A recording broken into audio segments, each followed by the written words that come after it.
Here's one way to have a lot of plants in a small amount of space. Let's build a GreenStalk vertical planter, and be sure to stick around until the end for a major growth update. I went with the Inventor's Bundle, which is a combination of both their large and smaller planters. It has 36 plant pockets and can hold so many different plant types. Step 1 is putting together the base. I recommend the ultimate spinner base with wheels if you need to rotate and move the planter around. And trust me, this is a lifesaver if you only get sunlight from one direction. It comes with an optional hose to redirect water that I like to use because I try not to get water on the balcony below mine.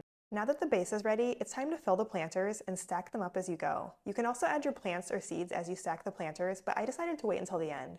These gray discs go in between each tier, and that's going to be for the watering system. As you stack the planters, you'll want to make sure each foot is interlocked like this. I failed to do that for this section, but I catch it later on.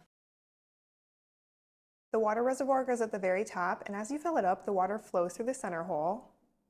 Then it drips from the gray discs and the planter once that fills up.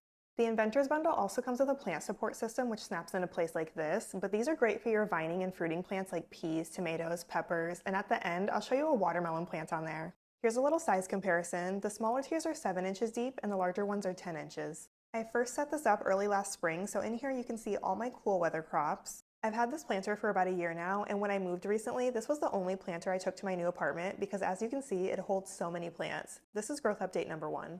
Here it is again looking more full, and it got to a point where I was harvesting kale from this every morning. There's the watermelon plant trailing on the plant support, but if you'd like to check out the options for GreenStalk vertical planters, I have a link and code under my list of promos.